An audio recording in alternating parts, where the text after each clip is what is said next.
Chapter 14 of Oscar Wilde, His Life and Confessions. This recording is in the public domain. Recording by Martin Geeson. Oscar Wilde, His Life and Confessions, by Frank Harris. Chapter 14. How Genius is Persecuted in England. The English are very proud of their sense of justice, proud too of their Roman law and the practice of the courts in which they have incorporated it. They boast of their fair play in all things, as the French boast of their lightness, and if you question it, you lose caste with them, as one prejudiced or ignorant or both. English justice cannot be bought, they say, and if it is dear, excessively dear even, they rather like to feel they have paid a long price for a good article. Yet it may be that here, as in many other things, they take outward propriety and decorum for the inward and ineffable grace. That a judge should be incorruptible is not so important as that he should be wise and humane. English journalists and barristers were very much amused at the conduct of the Dreyfus case. Yet when Dreyfus was being tried for the second time in France, 2 or 3 instances of similar injustice in England were set forth with circumstance in one of the London newspapers, but no one paid any effective attention to them.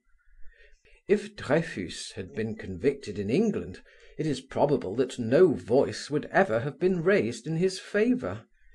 It is absolutely certain that there would never have been a second trial.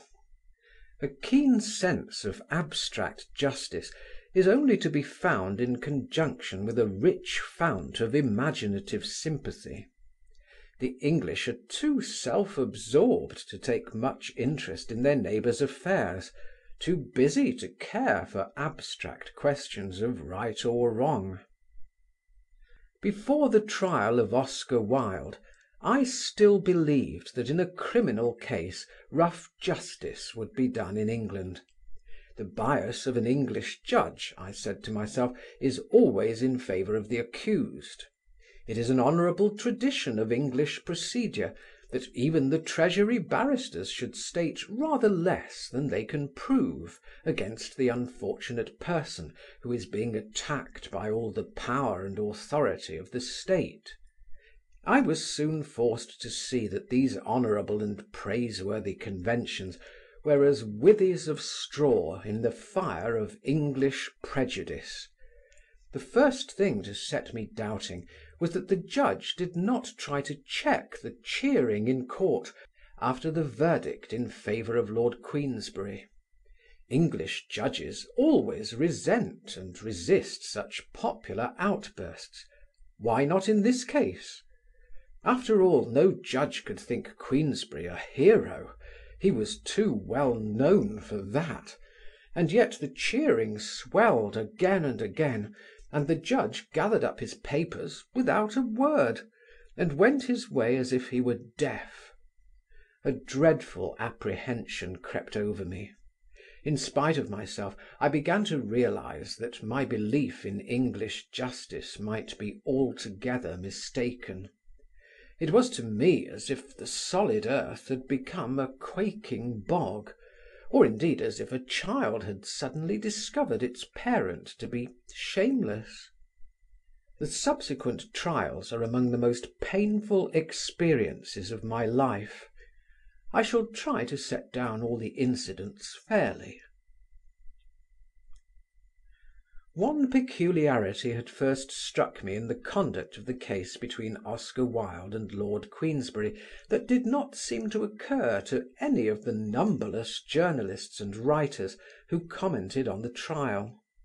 It was apparent from his letter to his son, which I published in a previous chapter, and from the fact that he called at Oscar Wilde's house, that Lord Queensberry, at the beginning, did not believe in the truth of his accusations.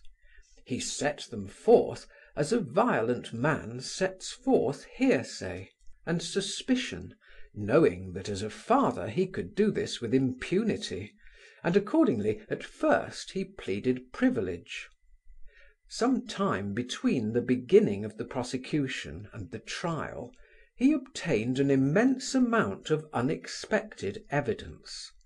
He then justified his libel and gave the names of the persons whom he intended to call to prove his case. Where did he get this new knowledge? I have spoken again and again in the course of this narrative of Oscar's enemies, asserting that the English middle class, as Puritans, detested his attitude and way of life, and if some fanatic or representative of the nonconformist conscience had hunted up evidence against Wilde and brought him to ruin, there would have been nothing extraordinary in a vengeance which might have been regarded as a duty. Strange to say, the effective hatred of Oscar Wilde was shown by a man of the upper class who was anything but a Puritan.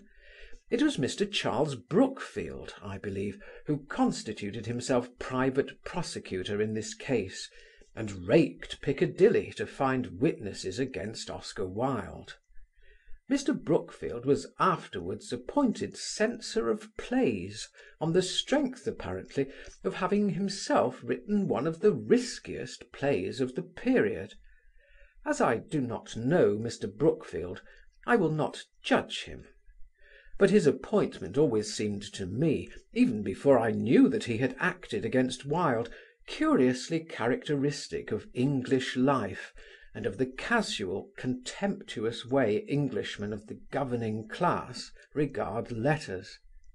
In the same spirit, Lord Salisbury as Prime Minister made a journalist poet laureate simply because he had puffed him for years in the columns of the Standard. Lord Salisbury probably neither knew nor cared that Alfred Austin had never written a line that could live. One thing Mr. Brookfield's witnesses established: every offence alleged against Oscar Wilde dated from 1892 or later, after his first meeting with Lord Alfred Douglas. But at the time all such matters were lost for me in the questions: would the authorities arrest Oscar, or would they allow him to escape? Had the police asked for a warrant? Knowing English custom and the desire of Englishmen to pass in silence over all unpleasant sexual matters, I thought he would be given the hint to go abroad and allowed to escape. That is the ordinary, the usual English procedure. Everyone knows the case of a certain lord, notorious for similar practices, who was warned by the police that a warrant had been issued against him. Taking the hint, he has lived for many years past in leisured ease as an honoured guest in Florence. Nor is it only aristocrats who are so favoured by English justice. Everyone can remember the case of a canon of Westminster who was similarly warned and also escaped. We can come down the social scale to the very bottom and find the same practice. A certain journalist unwittingly offended a great personage. Immediately he was warned by the police that a warrant issued against him in India 17 years before would at once be acted upon if he did not make himself scarce.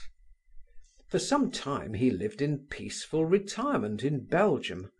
Moreover, in all these cases the warrants had been issued on the sworn complaints of the parties damnified, or of their parents and guardians. No one had complained of Oscar Wilde. Naturally, I thought the dislike of publicity which dictated such lenience to the lord and the canon and the journalist would be even more operative in the case of a man of genius like Oscar Wilde. In certain ways he had a greater position even than the son of a duke.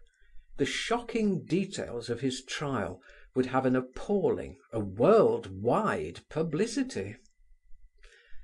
Besides, I said to myself, the governing class